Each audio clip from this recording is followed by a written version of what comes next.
Mang Roberto pulls his empty nets from waters his grandfather once called abundant. The creases around his eyes deepen as he stares at the horizon where foreign steel ships now patrol routes his family has sailed for 4 generations. 3,000 miles away in a gleaming Singapore boardroom, executives study satellite images of those same waters, quietly calculating how one nation's pain might become 9 others' greatest opportunity. In Manila, a young mother refreshes her visa application status for the 5th time this month, unaware that her rejection is part of a larger game where her country has become the most valuable prize in a contest that will reshape global power forever. If you're clearly enjoying the ride, why not make it official? Hit that subscribe button and turn on the notification bell so you never miss a twist, a mystery, or a jaw-dropping story that reveals how our world really works behind the headlines. What unfolds next isn't just another story of international politics. This is about how a nation of 7,641 islands became the center of a quiet revolution that has presidents losing sleep, admirals redrawing maps, and intelligence agencies scrambling to understand how their decades of careful planning unraveled in ways no computer model predicted. The ripple effects have already reached your local gas station, your smartphone supply chain, and possibly even your retirement portfolio. Yet most people have no idea that the balance of global power shifted fundamentally because of what happened to families like Mang Roberto's. The transformation began not with dramatic declarations or military confrontations, but with something far more profound: the slow realization that dignity cannot be purchased at any price. For years, the Philippines have been courted by China with promises that seemed too generous to refuse. Billions of dollars in infrastructure loans, modern highways that would connect remote islands, railways that would revolutionize transportation, and ports that would make the Philippines a regional trade hub. The Chinese officials arrived with briefcases full of contracts and smiles that suggested genuine partnership between neighbors. But beneath the surface of these generous offers lay a strategy that had been perfected across 3 continents. The same pattern had emerged in Sri Lanka, where Chinese-funded ports were seized when debt payments became impossible. In Africa, where entire mineral deposits had been quietly transferred to Chinese control through seemingly beneficial development deals. In Central Asia, where nations discovered too late that Chinese assistance came with strings that could strangle sovereignty. The Philippines was simply the next target in a methodical campaign to create dependence disguised as development. The first signs of trouble appeared not in government offices or corporate boardrooms, but in the daily lives of ordinary Filipinos. Mang Roberto and thousands of fishermen like him began noticing changes in waters they had navigated since childhood. Foreign vessels appeared on the horizon, massive ships that seemed to monitor their movements with sophisticated equipment. These weren't commercial fishing boats or cargo vessels. There was something else entirely, gray hulks that projected power through their mere presence. The confrontation that changed everything happened on a Tuesday morning that began like any other. Mang Roberto's boat, the Maria Elena, named for his late wife, was approaching Scarborough Shoal where his nets had always found their best catch.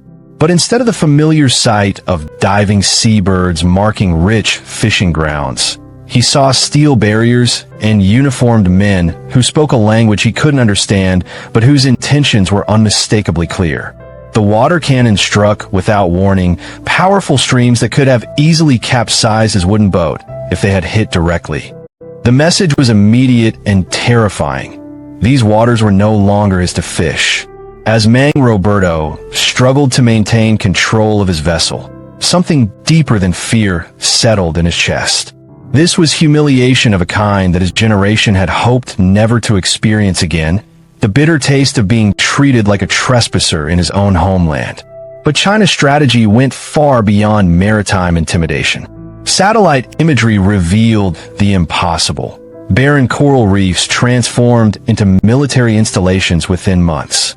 Massive dredging ships worked around the clock, pumping sand and rock from the seafloor to create artificial islands where none had existed before.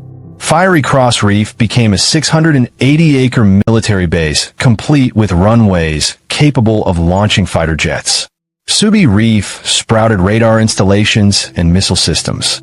7 reefs became 7 military bases in what amounted to the militarization of international waters, while the global community watched in stunned disbelief. The breaking point came during incidents that would define Philippines-China relations forever. Filipino supply ships attempting to reach their own military outpost were intercepted by Chinese vessels using tactics that bordered on acts of war. Videos of these confrontations spread across Filipino social media like wildfire, showing their countrymen being humiliated in their own territorial waters.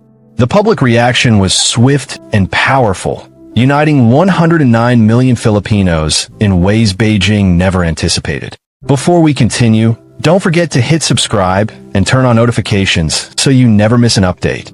With that said, let's get back to the story. Street protests erupted across Manila as university students organized demonstrations demanding stronger government action. Social media exploded with hashtags defending Filipino sovereignty, while religious leaders, business groups, and labor unions found themselves united in opposition to Chinese overreach. This wasn't partisan politics. This was national consensus that transcended traditional divisions. The Filipino people had spoken with one voice. No economic benefit justified surrendering national dignity. China's response to the 2016 Permanent Court of Arbitration ruling revealed everything about their true intentions. When the International Court declared China's 9-line claim to have no legal basis and supported the Philippines on virtually every major point, Beijing simply dismissed the ruling as waste paper. This blatant disregard for international law shocked even neutral observers and confirmed what many had suspected. China respected only power, not legal principles or international agreements. Here's where the story takes its most unexpected turn. Instead of intimidating the Philippines into submission, China's aggressive tactics achieved the exact opposite result. Like a chess player who captures a pawn only to discover they've walked in a checkmate, China's heavy-handed approach triggered a response that would cost them far more than they could have imagined. The Philippines began reaching out to old allies and forming new partnerships with renewed urgency, creating exactly what Beijing feared most: a coalition of nations working together to limit Chinese expansion. But while China was losing the Philippines through miscalculation, 9 other nations were quietly positioning themselves to benefit from this geopolitical earthquake. The first to recognize the opportunity was India, whose strategic planners understood that Filipino alienation from China created unprecedented openings for alternative partnerships. Indian companies began establishing major operations in Manila, offering technology and expertise that came without the political strings attached to Chinese investments. India's approach was masterfully subtle. Instead of demanding exclusive partnerships, New Delhi offered genuine cooperation based on mutual benefit and shared democratic values. Indian pharmaceutical companies found eager markets, while Filipino IT professionals discovered lucrative opportunities in India's booming tech sector. The relationship grew organically, built on commercial success rather than political pressure, creating partnerships that neither China nor America could easily disrupt. Japan became the second major beneficiary, leveraging its historical business ties and technological expertise. Japanese corporations began relocating production facilities from China to the Philippines, bringing advanced manufacturing technologies that transformed entire industrial sectors. But Japan's strategy went beyond economics. Every factory built in the Philippines reduced Chinese leverage, while every Filipino worker trained in Japanese techniques strengthened regional independence from Chinese supply chains. Australia emerged as the third key player, offering mining expertise and agricultural technology that perfectly complemented Philippine development needs. But Australia's most significant contribution was intelligence sharing through the Five Eyes Alliance, creating surveillance capabilities that effectively neutralized Chinese attempts at military surprise in the South China Sea. Sophisticated monitoring equipment, operated by Filipino personnel, but sharing data with Western agencies, transformed regional security dynamics. South Korea recognized the cultural dimension of this transformation, leveraging its soft power influence through K-pop, Korean dramas, and language programs, while Korean companies brought shipbuilding expertise that could modernize the Philippine Navy. Korean military technology, particularly naval systems and missile defense, enhanced Filipino defensive capabilities without provoking the harsh Chinese reactions that American weapons might generate. Singapore positioned itself as the financial alternative to Chinese investment, providing capital through institutions that respected Filipino sovereignty. Singaporean banks, logistics companies, and educational institutions created networks that reduced Philippine dependence on Chinese economic systems while building genuine partnerships based on mutual commercial interest rather than political subordination. Vietnam, sharing its own territorial disputes with China, became a natural partner, offering agricultural techniques and manufacturing experience gained from building industrial capacity without surrendering economic sovereignty. The partnership between two nations with complicated histories but shared challenges proved remarkably successful in creating mutual benefits that strengthened resistance to Chinese pressure. Indonesia leveraged its maritime expertise as the world's largest archipelagic state, offering shipbuilding capabilities and joint patrol agreements that created security networks countering Chinese dominance of Southeast Asian sea lanes. Thai manufacturing and UAE sovereign wealth funds rounded out a coalition that provided genuine alternatives to both American hegemony and Chinese dominance. What emerged was something unprecedented, a network of relationships that provided economic opportunity, security cooperation, and political support without requiring surrender of strategic autonomy. Each partnership reinforced the others, creating interdependence that proved remarkably resistant to external pressure from any single great power. Filipino exports diversified while foreign investment flowed from numerous sources, reducing vulnerability to economic coercion. The transformation was swift and dramatic.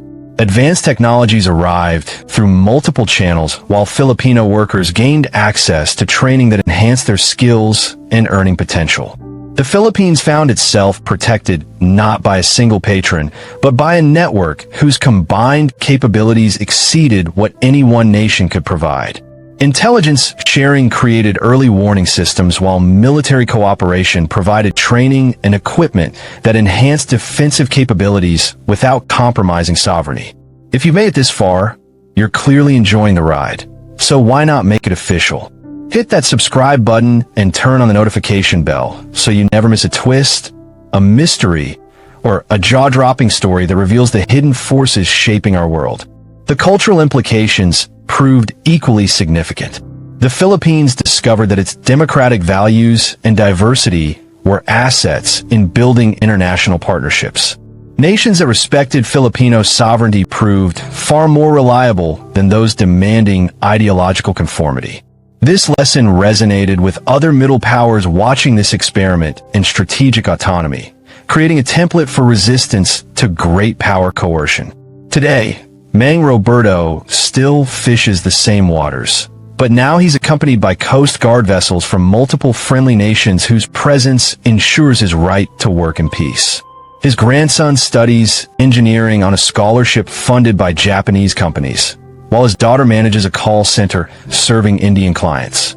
The family that once faced humiliation on the high seas now represents the success of a strategy that chose dignity over dependence. China's loss of the Philippines represents more than a bilateral relationship gone wrong. It symbolizes the limits of coercive diplomacy in a world where public opinion, international law, and democratic values still matter. Beijing's gamble that power could transform the Philippines into a subordinate ally failed decisively, creating instead a model of resistance that nations worldwide are studying and adapting.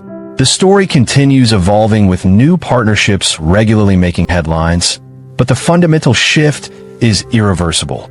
China may have gained artificial islands, but it lost something invaluable: the trust of a strategic neighbor whose friendship, once destroyed, may be impossible to restore. The Philippines chose sovereignty over submission, democratic values over authoritarian pressure, sending a message about principled resistance that resonates far beyond Southeast Asia, proving that in our interconnected world, sometimes the smallest nations can teach the largest powers the most important lessons about respect, dignity, and the true meaning of partnership.